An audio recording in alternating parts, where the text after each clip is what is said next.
डरे हुए नहीं हैं, न डरेंगे, न हारेंगे, न थकेंगे। केवल लड़ेंगे, न्याय के लिए लड़ेंगे, हक के लिए लड़ेंगे, अपने लिए लड़ेंगे, पक्षकारों के लिए लड़ेंगे। जिंदाबाद वकील जिंदाबाद।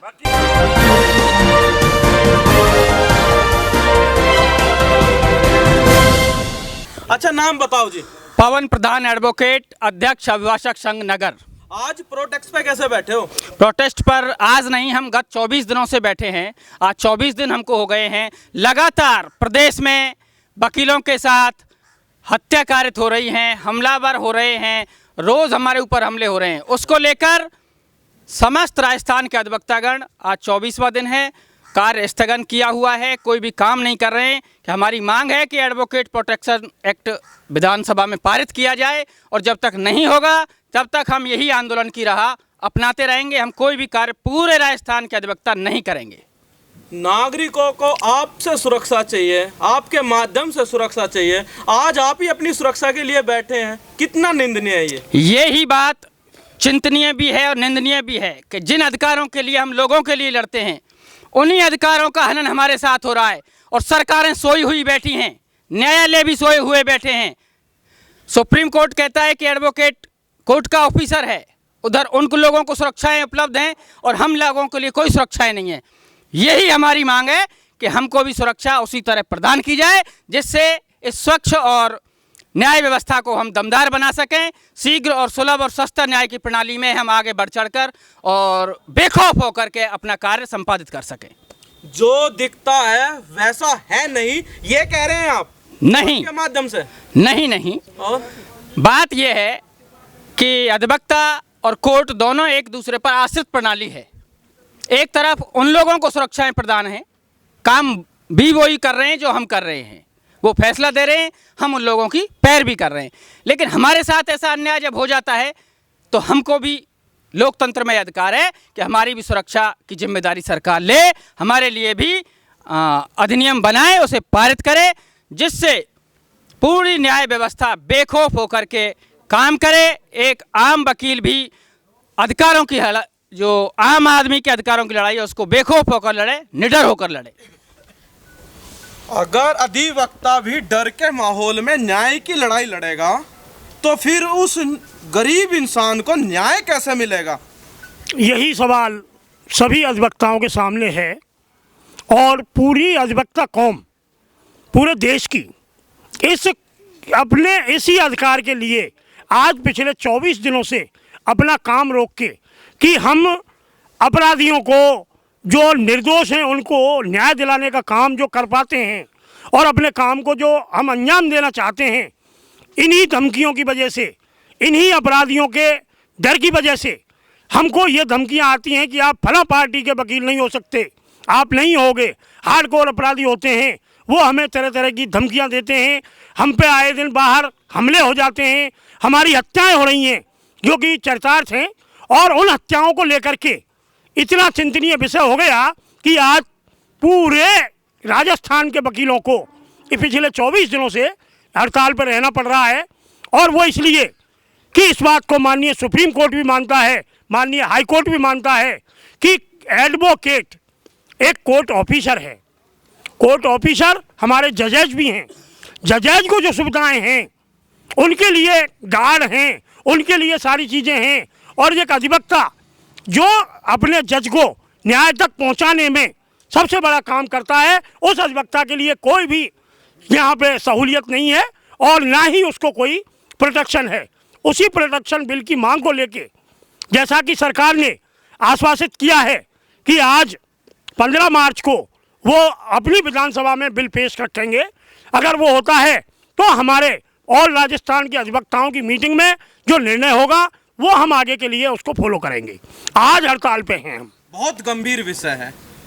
अगर आप ही सुरक्षित नहीं हैं तो जो लोग अपराधी हैं, आपराधिक गतिविधियां करते हैं, जिनका पेशा आपराधिक है, उनसे पीड़ित तो सुरक्षित है ही नहीं है। और आपका भाव अगर मैं देखूं तो वो भी डरावना है। तो इससे क्या न्याय की व्यवस्था, क्या न्याय कहाँ देखेगा एक पीड़ित? ये जो न्याय है ना, और ये सही आदमी को सही जगह पे सही समय पे मिले, इसके लिए दोनों जुडिशरी में जजेज और एडवोकेट ये दोनों ही जिम्मेदार होते हैं। अभिभाषक अपनी न्याय को आगे बढ़ाने में और फैसला करवाने में जजेज की जो मदद करते हैं, वो मदद अगर अधिवक्ता के लिए कोई ऐसा सॉल्यूशन नहीं मिलेगा, कोई ऐसा प्रोटेक्शन नहीं मिलेगा, तो बिल्कुल सही बात यह है कि वो सही न्याय कहाँ से दिलवा पाएगा और ना ही न्याय मिल पाएगा। बड़ी बात, अगर न्याय पे भरोसा अधिवक्ता को, सही पूछे तो वकील को नहीं है, तो जो इतनी बड़ी सर्कुलेशन जो सर्कल है आम जन का, वो कैसे भरोसा करे? बात ये नहीं है कि न्याय पे भरोसा नहीं है, न्याय पे तो पूर्ण भरोसा है, लेकिन जो विधान बनता है ना कि लड़ाई में वो भागीदारी निभाती है। घुमा फुरा करके बात ना करी जाए, सीधी सीधी बात करी जाए। अगर आप भी डरे हुए हैं और लड़ाई लड़ने वाला भी डरा हुआ है, तो न्याय कहाँ है? सीधी बात। डरे हुए नहीं हैं, न डरेंगे, न हारेंगे, न थकेंगे, केवल लड़ेंगे, न्याय के लिए लड़ेंगे, हक के लिए लड़ेंगे, अपने लिए लड़ेंगे, पक्षकारों के लिए लड़ेंगे। साल हो गए संविधान बने, संविधान को लागू हुए, सुरक्षा को लागू हुए, हर वो चीज़ें अभी तक हो रही हैं, लेकिन अगर सुरक्षा अभी आप लोगों को नहीं मुहैया हो पाई, तो आम जन को कहाँ से मुहैया होगी? बड़ा सवाल।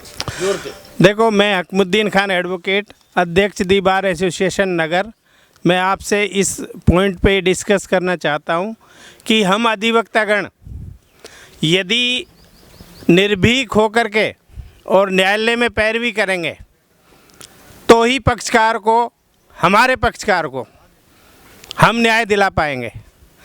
यदि अधिवक्ता गणों के साथ इस तरह की घटनाएं घटित हो रही हैं, तो उसके लिए ये है कि हमारा जो अधिवक्ता समाज है उसमें एक भय की बात आ जाएगी, भय व्याप्त हो जाएगा।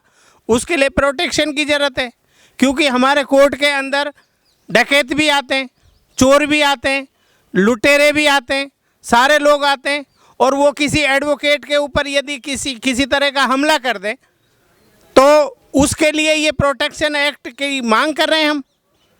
भाई, उन लोगों के पास तो हथियार भी होते हैं, अवैध होते हैं, हैबिचुअल होते हैं, ऑफेंडर होते हैं, और वो जो है दया धर्म उनका कोई काम नहीं है। तो यदि अधिवक्ता प्रोटेक्शन एक्ट लागू किया जाए, तो सरकार को ये सोचना चाहिए, क्योंकि सबसे बड़ी जिम्मेदारी यदि है तो न्याय दिलाने की वो अधिवक्ता की है, चाहे वो पक्ष का हो चाहे विपक्ष का हो। न्याय से मतलब मेरा ये नहीं है कि भाई किसी एक पार्टी के पक्ष में फैसला हो गया तो उसको न्याय मिल गया। न्याय का मतलब ये है कि हमारा जो पक्षकार है उसकी हम अच्छे से पैरवी करें, निर्भीक होकर पैरवी करें, उसके जो अधिकार हैं, वो जो डिमांड कर रहा है न्याय के लिए, न्यायालय का दरवाज़ा खटखटा रहा है, न्याय के मंदिर में प्रवेश कर रहा है, उसके लिए हम निर्भीक होकर पैरवी तभी कर सकते हैं।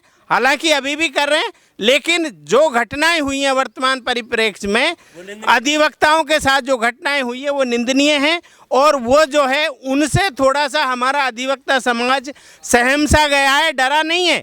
लेकिन ये है कि भविष्य में किसी हमारे अधिवक्ता को वो दिन देखने पड़े जो जोधपुर के जो माननीय जो बार काउंसिल ऑफ राजस्थान के पूर्व सदस्य जुगराज चौहान जी को देखना पड़ा। उसकी कितनी निर्मम तरीके से हत्या की गई, दो बार उसके चाकुओं से सीने पर उसको गोदा गया। उसके बाद भी यदि उसमें कहीं सांस बाकी रही तो उसका काम तमाम पत्थर मार कर किया गया। इस तरह की निर्मम जो घटनाएं हैं ना, उनको रोकने के लिए एडवोकेट प्रोटेक्शन एक्ट लागू करना गवर्नमेंट की एक तरह से नैतिक जिम्मेदारी है, और अधिवक्ताओं का ये अधिकार भी है, क्योंकि भारतीय संविधान में जो अनुच्छेद दिया गया है, जीवन जीने का अधिकार, स्वतंत्रता का अधिकार, एक अधिवक्ता स्वतंत्रता पूर्वक पैरवी पक्षकार की तभी कर पाएगा जब उसको प्रोटेक्शन होगा। उसके मन में यदि ये शंका रही कि ये जो है पक्षकार कोई भी चोर उचक्का हम पे हमला करेगा, हमारा मर्डर तक कर सकता है, तो मैं समझता हूँ कि वो अपने पक्षकार की पैरवी नहीं कर पाएगा। कई बार घटनाएं ये आती हैं कि हमें अपने पक्षकार से ज़रूरी नहीं है कि खतरा हो, दूसरे पक्षकार भी इस तरह की हरकत करते हैं। हम परिवादी की साइड से पैरवी कर रहे हैं, दूसरा मुलजिम सातिर किस्म का है, वो हैबिचुअल है, अपराधी है, तो उसको क्या लगता है अपराध करने में? तो उसके लिए ज़रूरी है कि न्यायालय का वातावरण अच्छा रहे, क्योंकि जैसे कोई भी सरकारी कर्मचारी होता है उसको एक प्रोटेक्शन मिला हुआ है, चाहे वो 4th क्लास है, चपरासी है, जबकि अधिवक्ता न्यायालय का अधिकारी है, कोर्ट ऑफ द ऑफिसर उसको जो कहा गया है कानून की भाषा में। और जब न्यायालय के अधिकारी को कोई प्रोटेक्शन नहीं है और एक कोर्ट के कर्मचारी को, चाहे वो 4th श्रेणी का कर्मचारी है, उसको प्रोटेक्शन मिला हुआ है, कोई भी डिपार्टमेंट का पियोन है, 4th क्लास है, उसको प्रोटेक्शन मिला हुआ है, यदि उसके साथ कोई झगड़ा करेगा तो आईपीसी की धारा 332-53 के तहत उसके खिलाफ नॉन बेलेबल ऑफेंस दर्ज किया जाएगा। उसकी जमानत नहीं ले सकती पुलिस, उसको अरेस्ट होना पड़ेगा, न्यायालय में पेश होना पड़ेगा। तो क्या अधिवक्ता समाज उनसे भी गया गुजरा है? अधिवक्ता की पैरवी के लिए ये जरूरी है। और सरकार को जो यदि सरकार अपनी अधिवक्ताओं के हित में काम करती है, आम पब्लिक के हित में काम करती है, तो इस प्रोटेक्शन एक्ट को लागू करना चाहिए। और मैं तो ये कहना चाहूँगा आपके माध्यम से, आपके चैनल के माध्यम से मैं कहना चाहूँगा कि चाहे हमने कितना भी अपना नुकसान झेलना पड़े, यदि एडवोकेट एक्ट पारित नहीं होता है तो हम हड़ताल को वापस नहीं लेंगे। धन्यवाद।